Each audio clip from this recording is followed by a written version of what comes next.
Would you like us to inspire you some more? Actually, after the last video, I was kind of thinking that your answers aren't up to the caliber I thought they would be. And I'm hoping that you can do better. All right. Was that just the Let's try.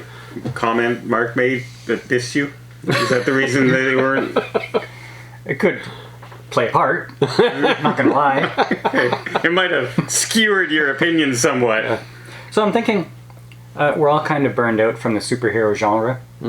You know, do we look forward to anything superhero? Whatever. But as we're on the downhill slope over the last 10 years, was there a spike in happiness from a surprise release?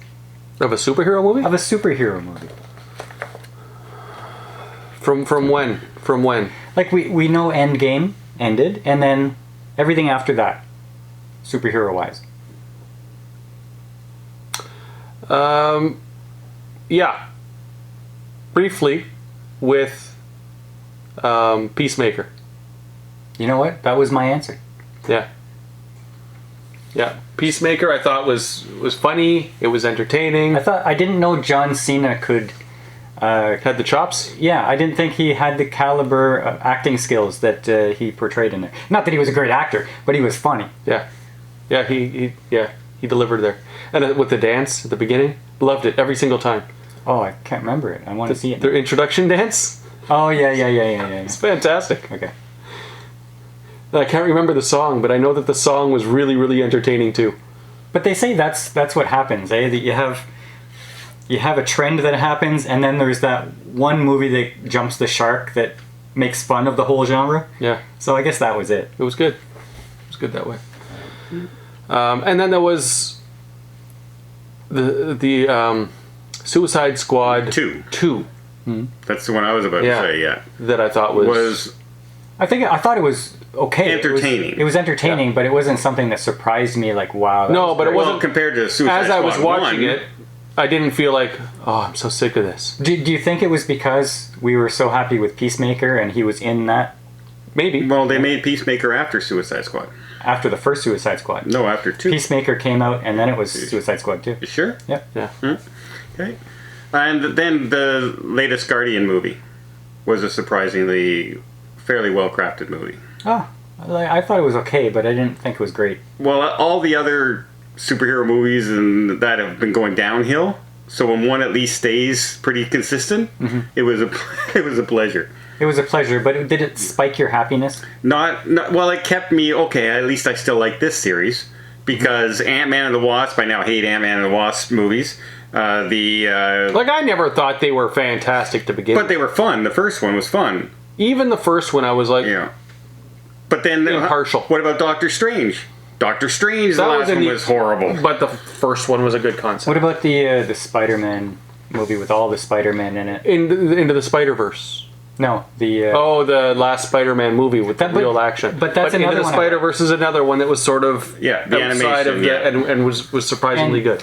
It was a surprise for me because I thought it was just going to be another DEI woke mess, and it wasn't. Like No. It was, they wrote a character, which is good. Yeah. And the thing about the Spider-Man movies separate is they've been pretty consistent along, like the new Spider-Man. Like, there's no big jump in, this was a bad movie, and then they've been pretty consistent. Where the rest of the superhero movies have all been groom like this. Okay. What else you got? Can you tell me, what do you hate about your particular neighborhood? Houses are too close together. Like side by side? Side by side. Yeah. Like, literally, I can stand between my house and touch both houses. And there's... I can't even stand between my house and the next house. It is part of your house. Yeah. You could reach out and shake your neighbor's hand in through the wall. Yeah. But, like, when we lived in Limoges and that, we had, like, there were 25, 30 feet between houses. And that would be a close one. But that was rural. That's rural. But you're paying for these exorbitant prices on houses nowadays, and the house is side by side. You have no privacy at all, right? If you're sitting in the backyard, everyone's looking at you. You know, I'm lucky I have my open field back there right now. For now. But most houses, everyone else in this area, they're right up close to each other in the Like when you backyard. first moved into this place and there was no neighbor, we were like, that's awesome. Yeah. And then, boom, they built a house. So- During the winter, they built a house next door to me. yeah, that was lovely. Yeah. So for me, it's that I live on one of those side streets where they don't get around to removing the snow. Mm-hmm. Like it's still, you know how they have the trucks going, like snow removal, not just, plowing it. Well, my street hasn't been done yet. So my snowbanks are like 10 feet high. They come out into the road, and there's still people that decide to park on the road. Well, I got that even on my Right street. behind my driveway. So I'm trying to pull out of my driveway. I can't see if there's anybody coming this way. I have to be very careful not to back into the guy that's parked on the other side of the road right behind my car. So Yeah, you have that. the same issue on this road. Yeah. Yeah. There was a car, I drove Paul the other day. He's completely buried from the snowplow. Like up to his windows in the car because he parks on the street. Yeah. And it was there for 4 days. Yeah. The one thing about Mark's neighborhood is that we can have like a couple of cold days, and then the rest of Ottawa thaws out and it's completely normal. But it's like driving through the Arctic on Mark's road because the roads are complete ice. There's snow everywhere. You have to be careful as you're driving. Oh yeah. But the rest of Ottawa is fine. Yeah. It's just my street. It's like you're in some weird dimension. Right. Yeah. For mine, I like my neighborhood, but there's no place to like go get ice cream. I hate that. It's like I got a grocery store and a Shoppers Drug Mart, and then that's it. Well, the grocery store, they have ice cream. No, but what's wrong with the Dairy Queen? There used to be a Baskin Robbins right beside your house.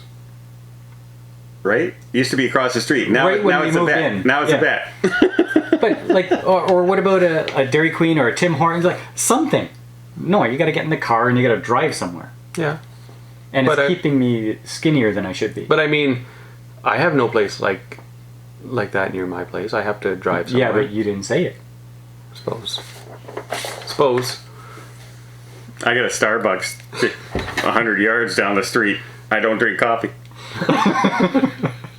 What's in there? Dr. Pepper. You had to ask. It's first thing in the morning, so Dr. Pepper. When Darth Vader saves Luke in Return of the Jedi, and he throws Palpatine down the well, would you consider that a redemption arc? that's what I felt like it was. Yes. Yeah? Yeah. You thought, you know what? Like, Darth Vader and then just and then he redeemed takes off himself. his helmet. He deserves to be like, in the light side of the Force. He was trying to, to bring himself back. You know what? To the light. Forget about the millions I've killed. But yeah. I, at the last minute, changed my mind. Yeah. And so I'm a good guy now. I'm a good guy now. I killed my boss to save my son, but I killed children. I took over the galaxy. I force choked people. Listen, we all make mistakes. But that single action Yeah. redeems all of those other things? What do you think he is, a girl boss? Listen, the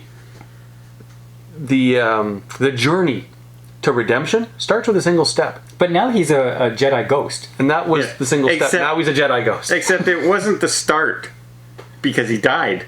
It was also the end. Yeah, but he was young Jedi ghost. His entire redemption arc was this. I'm a good guy now. That was it. But you know what? But it's the reasoning behind it. I agreed with you. And then I said, but wait a second, it's not about the one action saving his son that redeems him. Imagine if he did not do that to Palpatine and Palpatine went and continued and took over the galaxy. Except that was not his thought process. That's not a redemption. That something happened because you got upset. I was really upset and I shot Hitler. And then World War II never happened and everything. But it's because he fooled around with my wife. That's why I killed him. It's not a redemption arc. It's an action. It's not about what's going through his head. Because we don't know what's going through the head of people that we see and we say, oh, he completely redeemed himself. They just did something monumental. He saved the galaxy with that action. An action can happen, but you asked us if that was a redempting act. Well, it's because And maybe in it's that not. moment he recognized No, the turmoil that Palpatine was causing and wreaking havoc, and he realized. He saw his son being electrocuted with lightning out of his hands. But Imagine and maybe got that's mad. what made him realize. Imagine Nope. how many more people would have died across the galaxy had he not done that. Doesn't one matter. thing. It's not a redemption arc. But is it the first step in the redemption? No, he died. Well, sometimes, There sometimes you was die. no path after that to redeem himself. We took so long in these questions that we can't finish the next 3, so we got to do another video. We're sorry. do do do do do do.